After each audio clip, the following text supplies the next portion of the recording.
United Nations Environmental Program, and he's based in Sri Lanka. Dr. Venkateshan actually got his main degrees, a master's MTech degree from Regional Engineering College, Surathkal, and PhD from Indian Institute of Science. So he has a number of patents, I think, and also many publications, 125 publications. So very honored to have Dr. Venkateshan here. Thank you. மதிப்புக்கும் மரியாதைக்கும் உரிய அவை தலைவர் அவர்களே, என்னை இங்கு அழைத்து இதுபோல் பேசுவதற்கு எனக்கு ஒரு வழியை காண்பித்த எனது நண்பர்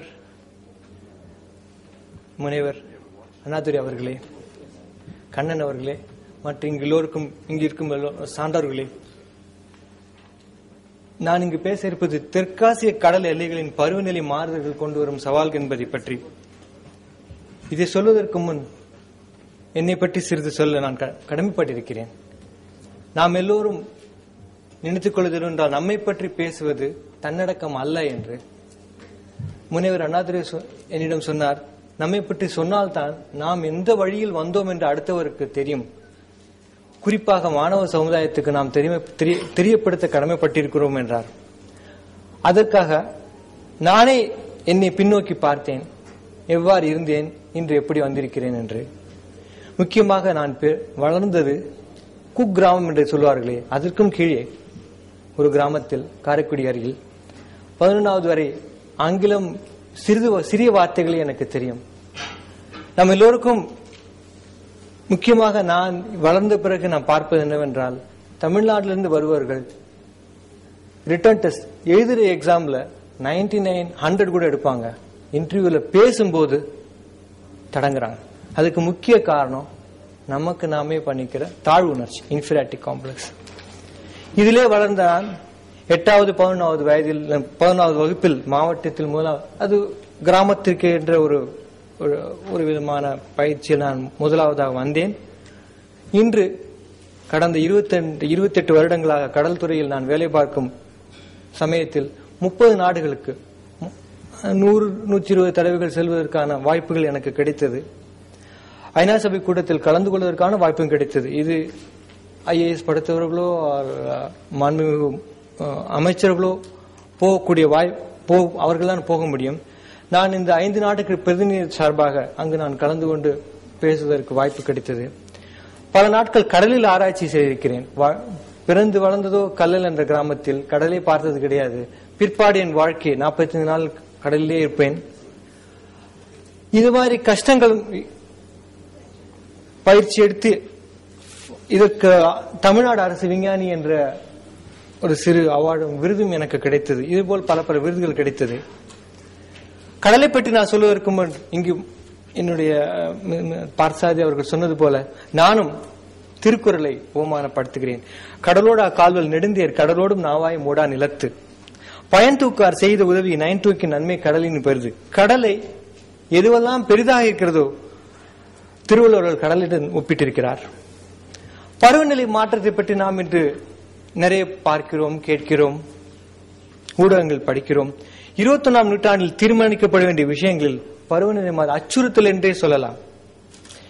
இதற்கு நாம் இன்று இருக்கும் எரிபொருள், புகை வடிவ எரிபொருள் சார்ந்த பொருளாதார வளர்ச்சி, இங்கு நாம் இருக்கும் இந்த ஏர் கண்டிஷன் ரூம், குளிர்சாதன வசதி ரூம், இவ்வாறான நமது வசதிகளை நாம் பெருக்கிக் கொண்டது உலகளாவிய பருவநிலை அமைப்பில் ஆற்றல் வாய்ந்த தகர்வை ஏற்படுத்தியிருக்கிறது. பிரபஞ்சத்தின் பூமியின் சராசரி வெப்பநிலை கூடியிருக்கிறது. அதே போல பூமியின் பருவநிலை மாற்றங்களும் மாறியிருக்கின்றன. இது ஆராய்ச்சியாளர்கள் இவ்வாறாக செய்திருக்கிறார்கள். மேலும் இதை பற்றி இருக்கின்ற ஆபத்தையோ இதனுடைய செயல் மேற்கொண்ட அவசியத்தை பற்றியோ ஒவ்வொரு நாளும் இன்றைக்கு கூட ஹிந்துவில் நீங்கள் படித்திருக்கலாம். செய்தித்தாள்களிலோ ஊடகங்களிலோ ஒளிபரப்பிலோ இடம்பெறாமல் நாளை கழிவதில்லை. பல நாடுகள் சேர்ந்து கோப்பனேகன் முன்பு கடந்த டிசம்பர் கடந்த வருடம் இதை பற்றி பேசினார்கள். இப்பொழுது மெக்சிகோவில் பேச இருக்கிறார்கள். எல்லோரும் காமிக்க இந்த 2 விதமான ஆராய்ச்சிகள். ஒன்றில் பார்த்தீர்கள் என்றால் நம்மளுடைய தட்பவெப்ப நிலை 1880 2000 வரை கூடிக்கொண்டே இருக்கிறது. 2100 1.4 இருந்து 5.8 வரைக்கும் ஏறக்கூடிய வாய்ப்பு இருக்கிறது. இதைத்தான் 2 டிகிரி டெம்பரேச்சருக்கு குறைக்க வேண்டும் என்று இன்று பல நாடுகள் சேர்ந்து பேசிக் கொண்டிருக்கிறார்கள். அதில் இன்னும் முடிவு ஏற்படவில்லை. அதை விட்டுவிட்டு நம் கடல் என்ன செய்கிறது என்று பார்க்கிறோம். கடலை பற்றி நாம் தெரிந்ததெல்லாம் போய் பார்க்கிறோம், அங்கு போய் இருக்கிறோம், கடல் காற்றை ரசிக்கிறோம். கடல் இன்று இல்லை என்றால் பூமியின் தட்பவெப்ப நிலை எங்கோ போயிருக்கும், 80 டிகிரி 90 டிகிரி போயிருக்கும். நாம் இவ்வாறாக நம்மை போன்ற தானியங்கள் விலங்குகள் வாழ்ந்திருக்கவே முடியாது. வளிமண்டலத்தில் கார்பனின் அளவை விட கடலில் இருக்கும் கார்பனின் அளவு ஜாஸ்தி. கடலில் இருக்கும் நுண் பிளாங்டன் என்று சொல்வார்கள், நுண் தாவரங்கள், அது எவ்வளவு விதமான கார்பனை எடுக்கிறது என்றால் அதே அளவான கார்பன் நாம் நம்முடைய வாகனத்திலிருந்து வெளியேறும் அளவை அது எடுக்கிறது.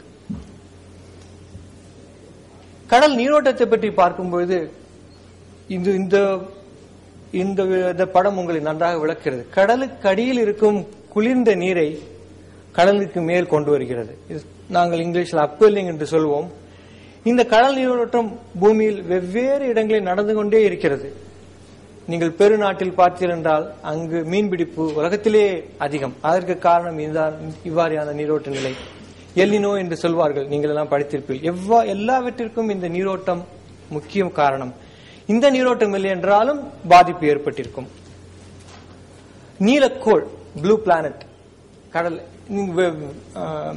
மறைவர் மேல்சாமி அண்ணாதுரை அவர்கள் அவரும் ஒத்துக்கொள்வார்கள். வெளியிலிருந்து பார்த்த பொழுது தெரிந்தது கடல் மட்டுமே.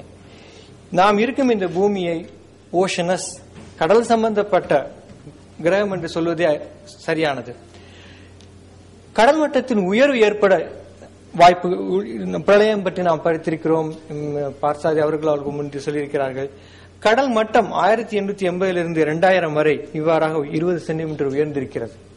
அதே போல நான் இங்கு வேலை பார்க்கும் இந்திய கடலாராய்ச்சி நிறுவனத்தின் மூலமாகவும் சில விதமான ஆய்வுகள் செய்தவரில் இப்ப இருக்கும் கடல் ராமேஸ்வரத்திலும் குஜராத்திலும் 2 மீட்டர் உயரம் வந்திருக்கிறதாக 2000 வருஷங்களாக ஆய்வுகள் தெரிவிக்கின்றன. பருவநிலை மாற்றத்தை பற்றி பார்க்கும் பொழுது நாம் இருக்கும் இந்த இடம் மான்சூன் என்று சொல்வார்கள். பருவக்காற்று, வடகிழக்கு பருவக்காற்று, தென்மேற்கு பருவக்காற்றை நம்பியே நம்முடைய விவசாயங்கள் இருக்கின்றன. இதன் மாற்றங்கள் நாம் இப்போது பார்க்கப்படுகிறோம். மாற்றங்கள் என்றால் ஒரு 10 நாட்கள் தள்ளி வந்தாலே நம்மளுடைய விவசாயம் பாதிக்கப்படுகிறது. இது நம்முடைய நாட்டு மட்டுமல்ல, நம்மை சார்ந்து இருக்கும் பாகிஸ்தானிலும் இதே, பங்களாதேஷிலும் இதே, ஸ்ரீலங்காவிலும் இதே இருக்கிறது. மாலத்தீவும் இதனால் ப்ராப்ளம் வருகிறது.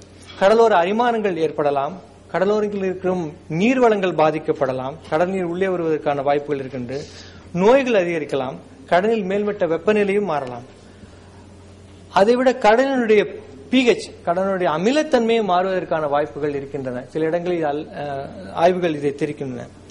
இதற்கு முன்பு தெற்காசிய கடல் பிராந்தியத்தை பற்றி நான் சொல்ல கடமைப்பட்டிருக்கிறேன். இந்த பொறுப்பில் நான் இருந்த பொழுது இந்த 5 நாடுகளுடைய மாண்புமிகு சுற்றுப்புற சூழல் மந்திரி அவர்களிடம் நான் வேலை செய்திருக்கிறேன். இந்த நாடுகளுக்காக வெவ்வேறு விதமான ஆய்வுகளை நான் உருவாக்கி இருக்கிறேன். அந்த சமயத்தில் அப்படி பார்க்கும்போது முக்கியமான வெளிநாடுகளில் வெவ்வேறு விதமான ஐக்கிய நாடு சபை குழுக்களில் நான் சொல்லிக்கொள்வது என்னவென்றால், இந்த நாடுகளில் மக்கள் தொகை அதிகம்.